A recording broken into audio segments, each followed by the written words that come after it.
नमस्कार, एसएनसी आवाज में एक बार फिर आपका स्वागत है।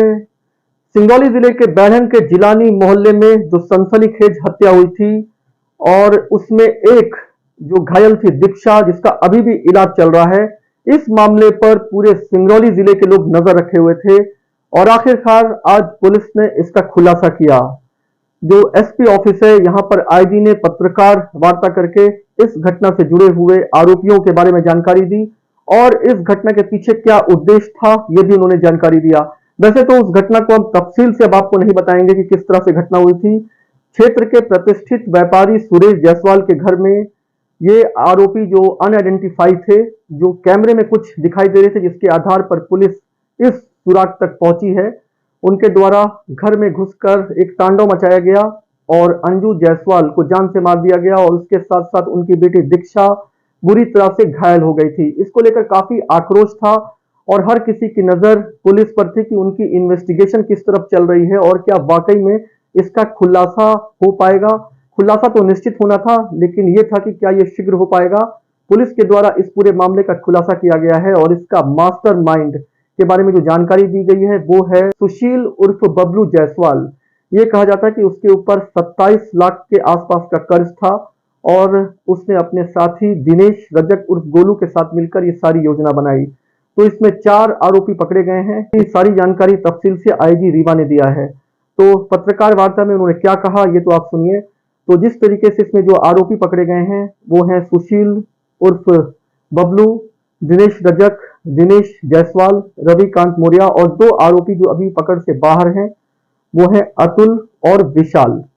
तो पुलिस इनको भी सरगर्मी से तलाश कर रही है, उन्हें पकड़ तो लेगी, लेकिन जो एंगल सामने आ रहा है इस पर पुलिस की इन्वेस्टिगेशन वहां तक पहुंची है। आरोपी पकड़ गए हैं और उनसे जो हत्या में हथियार इस्तेमाल किया गया था वो भी बरामद कर लिया गया है। एक तरफ पुलिस अब तक ये कह रही थी कि इसमें लूटपाट जैसी कोई घटना दिखाई नहीं दे रही है, क्योंकि वहां कुछ भी लूटा नहीं गया है। और इसमें जो एंगल आ रहा था वो भी शुरुआती दौर में जो जांच थी वो यही बता रही थी कि इसके पीछे कोई अलग तरह का उद्देश्य है और पैसे के लेन देन का मामला सामने आ रहा है। लेकिन अब जब इन्वेस्टिगेशन पूरी हो गई और खुलासा हो गया है तो ये जानकारी मिली कि सिंगरौली जिले में बैढ़न के कई व्यापारी इन लोगों के निशाने पे थे और इनका मकसद ही लूटपाट करके दहशत फैलाना था। तो इनके द्वारा इस तरह से सुरेश जायसवाल के घर की रैकी की गई, उनके घर में घुसे और उन्होंने इस तरह के वारदात को अंजाम दे दिया। इस तरह की ये घटना घटी है वो ये बताती है कि वाकई में लालच को लेकर अगर ये घटना घटी है तो उनके हाथ कुछ भी नहीं लगा। 7:30 से 7:45 के आसपास वो इस घटना को अंजाम देते हैं। घर से कोई लूटपाट भी नहीं होती है, कोई चोरी भी नहीं करते हैं और जिस तरीके से वो तेजधार हथियार से दीक्षा को घायल करते हैं, उनकी मां अंजू जायसवाल को मार देते हैं। तो इसको लेकर पुलिस ने जो एक खुलासा किया है, इस पे पत्रकारों ने भी ये सवाल किया कि तो आखिर ये इतनी बड़ी प्लानिंग करके, इतनी रैकी करके घर में 8 बजे के आसपास या उससे पहले ही घर में कैसे घुस गए, उस तरह के वारदात को अंजाम दिया। जब उन्होंने प्रोफेशनल सुपारी किलर को वहां से एंगेज किया था तो इस सारी घटनाक्रम में अगर वाकई में चोरी और लूटपाट उनका मकसद था तो फिर इस तरह वो इस शाम को ही इस तरह से 7-8 बजे के आसपास चोरी की नियत से गए और वहां पर 20 से 22 मिनट के अंदर वो इस सारी घटना को अंजाम देकर बाहर आ गए। ऐसे में चोरी या लूटपाट या इस तरह के लोग जो घटना को अंजाम देते हैं वो कम से कम इतना वक्त तो देते हैं कि वो लूटपाट कम से कर सके, लेकिन वहां जाते ही उन्होंने जिस तरह से धड़ाधड़ हथियार से एक को घायल कर दिया और एक की जान ले लिया। मृतिका अंजू जायसवाल की मौत हो गई। ऐसे में ये थ्योरी और इन्वेस्टिगेशन को लेकर सवाल तो उठ ही रहा है कि ठीक 8 बजे के आसपास वो लूटपाट के नियत से उनके घर में कैसे घुस गए और उसके बाद उन्होंने उनकी जान लिया। और जैसा कि परिजनों ने बताया कि सोने चांदी का और तमाम आभूषण मृतिका या जो दीक्षा है वो पहनी हुई थी, उसको किसी ने नहीं छुआ, घर के किसी भी कोने को नहीं छुआ। पुलिस ने यह भी एक जानकारी दिया कि उन लोगों को ये ऐसा लग रहा था कि इनके पास बहुत पैसा होगा, लेकिन एक सवाल ये भी उठता है कि अगर किसी के पास बहुत पैसा है तो भी क्या 10-20 लाख कोई घर में रखता है? सोने चांदी के आभूषण, ये तमाम चीजें इन्हीं पर ही इस तरह के चोर उचक्किया लुटेरों की नजर होती है। तो ऐसा कोई भी परिवार नहीं है, चाहे वो वहां का कितना भी बड़ा धनाढ्य व्यक्ति हो, वो घर में 10-20 लाख रुपए तो नहीं ही रखता है। कई दिन तक इस घटना को लेकर बातें होंगी, क्योंकि चोरी का एंगल, लूटपाट का एंगल बहुत कुछ बेहतर तरीके से फिट नहीं बैठ पा रहा है, क्योंकि रैकी करने वाले और यहाँ के जो मास्टर प्लानर रहा है वो जिस तरह से 7:30-8 के बीच में किसी के घर में घुसते हैं, इस वक्त किसी के यहाँ ना चोरी हो सकती है ना लूटपाट हो सकता है और ना किसी के यहाँ कोई बड़ा पैसा मिल सकता है, क्योंकि अब तो जब से ई पे और इलेक्ट्रॉनिक्स कैश चलने लगा है, इलेक्ट्रॉनिक्स पैसा चलने लगा है, तो ऐसे में किसी के घर में बामुश्किल 50,000 निकल जाए तो यही यही बड़ी बात है। तो इतने बड़े प्रोफेशनल सुपारी किलर को एंगेज करके इस तरह से लूटपाट की योजना अगर कोई बनाता है तो निश्चित है इस तरह की योजना को लेकर जो इन्वेस्टिगेशन है इस पर लोग बात तो जरूर करेंगे। लेकिन घटना से जुड़े हुए 4 आरोपी पकड़े गए हैं और 2 की पुलिस सरगर्मी से छानबीन कर रही है। ये एक राहत की बात है कि पुलिस के द्वारा इस घटना को सुलझा लिया गया है। इस मामले में एसपी निवेदिता गुप्ता को लेकर यह कहा जा रहा था कि उन्होंने इस पूरी घटना को मॉनिटरिंग किया और उत्तर प्रदेश और तमाम जगह की पुलिस के साथ उन्होंने बेहतर सामंजस्य रखा।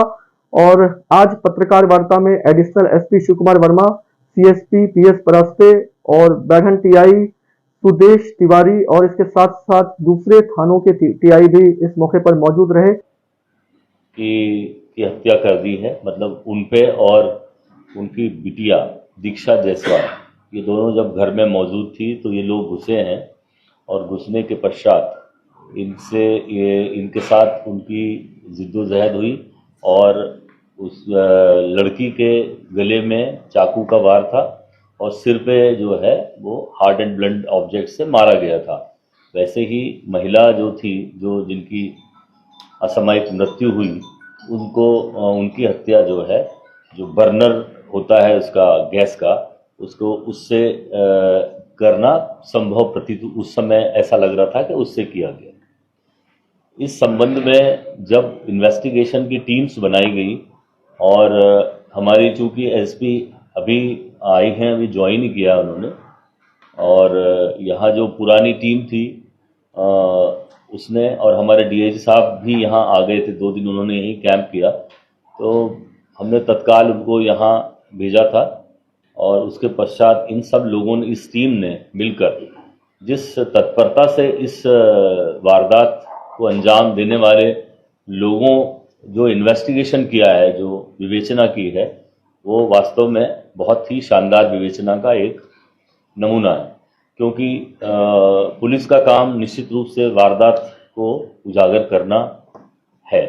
तो इस पूरे प्रकरण में बहुत कई बहुआयामी रूप से जो है कई टीमें बनी थी और सबको जो है एसपी निवेदिता गुप्ता जो है वो मॉनिटर कर रही थी और उसके साथ में एडिशनल एसपी जो थे वो भी यहाँ थे, क्योंकि यहाँ पूरे पहले से हैं, और लोकल टीआईज की और इनकी टीम जो बनी थी उसमें एक चीज़ ये सामने आई कि वहाँ पर जो सीसीटीवी फुटेजेस थे और लोगों से जो पूछताछ हुई, उस आधार पर ये ज्ञात हुआ कि 3-4 लड़के जो है, 4 लड़के वहाँ पर अंदर उसमें घुसे हैं और उनका हुलिया कुछ डिस्क्राइब हुआ था कि यंग लड़के हैं और इस प्रकार के नज़र आते हैं। फिर जब उसमें बहुत ज़्यादा टेक्निकली सहयोग लिया गया, तब उसमें वहाँ पर अंदर जब सामान की खोजबीन की गई है, तब भी वहाँ ऐसा महसूस हुआ कि इस प्रकार जो है कुछ वारदात हुई है कि यहाँ पर यंग लड़के आए हैं और उन्होंने आकर ये वारदात की है। इस आधार पर जब सीसीटीवी में और क्लियर हुए चेहरे, तो फिर उसके बाद जब ये ज्ञात हुआ, तब ये लगा कि यहाँ पर रहने वाले 4 घर छोड़ के 5 घर, उसी मोहल्ले के रहने वाले कुछ लोगों ने का सहयोग उसमें हुआ है, ऐसी बात आई थी। लेकिन जब बाद में जब सब इन्वेस्टिगेशन हुआ तो ये लगा कि वास्तव में यही मास्टरमाइंड्स थे। इन्होंने उनको यहाँ बुलाया और बुलाकर, चूंकि जो ये सुशील बबलू जायसवाल और दिनेश रजक, यही नाम है जी, तो इन लोगों ने यहाँ पर ये बाकी विशाल जाटव और अतुल सिंह और रविकांत मौर्य, इन लोगों को यूपी से बुलाया था और यहाँ बुलाकर इस वारदात को अंजाम दिलवाया है। और इसके पीछे जो मुख्य कारण था वो ये था, एक तो ये था कि इन लोगों को ऐसा लगता था कि ये बहुत पैसे वाले लोग हैं और इनके पास काफ़ी पैसा होगा, तो इस बात को लेकर ये, अगर उनको लगता था कि इनके घर में घुसेंगे तो काफ़ी पैसा मिलेगा, एक बात। दूसरी बात ये थी कि ये लोग जो है सुशील जायसवाल और ये लोग दिनेश, स्पेशली सुशील जायसवाल वगैरह, ये लोग बहुत कर्जे में थे। इन्होंने पीछे एक कोई सट्टे में जो है काफ़ी पैसा हारा है और उसको लेके ये बहुत परेशान रहते थे। तो मतलब उन्होंने ये शॉर्टकट चुना पैसे कमाने का कि इनको बुला लेंगे तो, और उनको कुछ एक आपस में एक राइवलरी जैसी भी थी कि ये इतनी जल्दी कैसे पैसे वाले हो गए हैं, जो सामान्यतः होता है। तो इनको देखते हुए उन्होंने इनको हायर किया था। इन्वेस्टिगेशन में ये चीज़ भी आई है कि इनको ऑनलाइन उन्होंने पैसे ट्रांसफ़र किए हैं। ये जो आरोपी हैं, जो मतलब जिनको हायर किया था 3 लोगों को, उनको पैसे भी इन्होंने दिए हैं। मतलब ये बात स्टैब्लिश है। एक बात, दूसरा ये है इस इन्वेस्टिगेशन में एक बहुत अच्छी बात ये है कि जब बहुत खोजबीन की गई तब उनके कपड़े जो है आरोपियों के उसी घटना स्थल जहाँ है उसके पीछे ही पड़े हुए मिले हैं उसी दिन। तो उसमें जो कपड़े मिले हैं वो इन आरोपियों में, जब ये आरोपी इंटर किए थे उस समय के फुटेजेस में, और वो कपड़े सेम हैं। ये बाद में कपड़े इन्होंने बदले हैं और यहाँ से भागे हैं। उसके अलावा ये कुछ दिन पहले ये बबलू जायसवाल, ये जो सुशील जायसवाल वगैरह हैं, इनसे भी मिले थे और इस बात के भी पूरे तथ्य, प्रमाणित तथ्य हमारे पास मौजूद है। उनका वीडियो फुटेज भी है कि उनके घर में इन्होंने उनको अपने घर में सुलवाया और इनको दूसरे दिन ये पूरे वहाँ से साथ में वहीं पर घुसकर ही पूरा मॉनिटर कर रहा था कि ये क्या वारदात हो गई है। इन्होंने ये भी कहा था कि अगर कोई ज़्यादा चिल्ला चोट करे तो उसको जो है बेहोश कर देना या उसको मार देना, इस तरह की बात भी आई थी। और जब हो गया उसके बाद भी इन्होंने इनको फ़ोन किया है, फ़ोन से बातचीत की है। तो इस तरह से ये इसका खुलासा हुआ है और इसमें जो आरोपी अभी तक हमारे पास गिरफ्तार हो गए हैं उनमें सुशील उर्फ बबलू जायसवाल, दिनेश रजक निवासी बेढ़न, दिनेश कुशवाहा निवासी बांदा और रविकांत मौर्य निवासी बांदा है, और विशाल जायसवाल और अतुल सिंह, इनकी तलाश के लिए टीम गई है, जो निश्चित रूप से हमको लेके आएगी।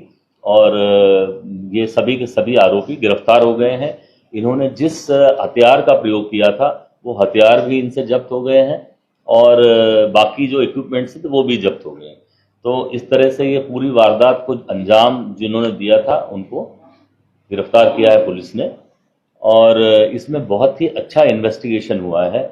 और इस सब के लिए जो है यहाँ की जो टीम है वो निश्चित रूप से बहुत ही साधुवाद का पात्र है, क्योंकि इतनी जल्दी से इस मामले का खुलासा कर लेना और वो भी जो है इतनी तत्परता से सभी जगह काम करना, और बाहर उत्तर प्रदेश के जो आरोपी थे फरार, उनको भी गिरफ्तार कर लेना, ये एक जो है हमारे को उत्तर प्रदेश की पुलिस का भी इसमें काफ़ी सहयोग मिला है। क्योंकि ये एसपी साहब की जो है बैचमेट्स हैं वहाँ पर, और भी हम लोगों का चूँकि कोऑर्डिनेशन रहता है, आज कोऑर्डिनेशन मीटिंग भी थी, तो इस तरह से जो है इस वारदात का खुलासा हुआ है। वारदात में चोरी होने की बात, चोरी के नीयत से जाने की बात आपने की, हाँ, लेकिन इनके कोई अफवाह चोरी वाले दरअसल उस पूरे मामले में हुआ ये है कि ये गए तो थे वही काम करने के लिए, लेकिन जब महिलाओं ने थोड़ा विरोध किया और इनके हाथ से जो है वो चाकू इन्होंने लगाया और वो लड़की अचेत हो गई, और फिर उसने आवाज़ दी घर वालों को बगल में, और ये जो जैसे ही उधर से वो महिला आई है उसके सिर में इन्होंने मार दिया। तब इनको लगा कि दोनों ही अचेत हो गई। तब ये पत्रकारों के कई सवाल थे जिस पर आईजी ने कहा कि इन्वेस्टिगेशन के बाद इसमें अलग तरह की इन्वेस्टिगेशन या इस पर कोई सवाल बेहतर नहीं होगा। राहत की बात यह है कि आरोपी पकड़े गए हैं और इस मामले का खुलासा हो गया है। एसएनसी आवाज के साथ सैफी अब्बास।